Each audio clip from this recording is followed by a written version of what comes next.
আর মাত্র ঠিক একটু পরেই নামবেন হামজা চৌধুরী, সঙ্গে আছেন তার বাবা এবং বাফুফের কর্মকর্তারাও।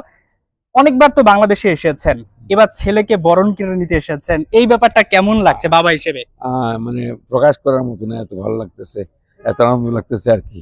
আমি এই প্রথম হয়তো বাচ্চা ছেলেকে নিতে আসছি বাংলাদেশ থেকে। এটা আমার কাছে মানে আসলে অসম্ভব অসম্ভব রকম ভালো লাগতেছে, এটা প্রকাশ করতে পারতেছি না। বৌমা আসেন, একই সাথে আপনার স্ত্রী আসে, নাতনিরা আসে, হ্যাঁ, এই সবাই সব মিলে কেমন লাগছে? খুবই ভালো লাগছে, খুবই ভালো লাগতেছে। এবং খুবই ভালো। তাদের সাথে কি বিমান ওঠার আগে কথা হয়েছে? হ্যাঁ, কথা বলেছে, হ্যাঁ হ্যাঁ কথা বলেছে। গতকাল কিন্তু হামজা চৌধুরী খুব ভালো খেলেছে, অর্থাৎ বুঝাই যাচ্ছে যে তিনি আলহামদুলিল্লাহ, কতটুকু প্রস্তুতি নিচ্ছেন। হ্যাঁ হ্যাঁ অনেক ভালো কথা। হ্যাঁ, সে খেলার আগে কথা হয়েছে, খেলার পরে তার সঙ্গে কথা হয় নাই, এরপর শুধু দেখছি সে আসতেছে। এই এই যে আপনারা যে আসলেন, এই আপনাদের সঙ্গে আর কে কে আসে হামজাকে বরণ করে নিতে? এই আমরা তিন ভাইয়েরা আসছি। ভাই আসছে, আমার একটা ছেলে আসছে, আর ওনারা আসছেন। কাক ভাই আমার ভিতরে আছে। আমরা একটু কথা বলতে চাই, কেমন লাগছে ওভারঅল যদি বলি হামজাকে বরণ করে নিতে? একটা উৎসব দেখা যাচ্ছে পুরো সিলেট জুড়ে, বিমানবন্দরে আসার কথা আমরা দেখলাম। হ্যাঁ, অনেক ভালো লাগছে।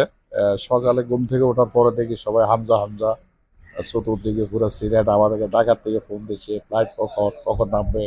বিভিন্ন সাংবাদিক আপনারা যারা আছে সবাই খবর নিচ্ছে, সবার মধ্যে একটা ঈদ ঈদ ভাব মনে হয় যে হামজা আসতেছে।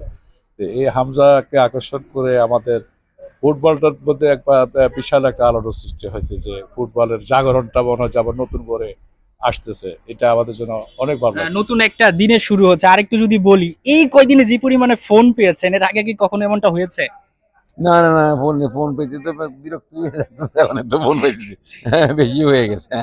হামজা চৌধুরী ইনশাল্লাহ তো বাসায় গিয়ে ইফতার করবেন, সেক্ষেত্রে কি কি আয়োজন হয়েছে একটু যদি দর্শকদের যতটুকু জানানো যায়। আহ, ইফতারের মতোই করছি, তো এত বেশি এরকম কিছু না যে এই আহামরি কিছু না। সিম্পল ইফতারটা সিম্পলি করতে হবে, এরকম আছে আর কি। সবকিছু মিলিয়ে তাদের একটা ভালো জার্নি আশা করছে, যাতে সুস্থভাবে আসে। আমরা কথা বলছিলাম হামজা চৌধুরী বাবার সঙ্গে, ঠিক একটু পরে হামজা চৌধুরী আসবেন। আপনাদের সঙ্গে ছিলাম আমি, মাহমুদুল হাসান সজীব।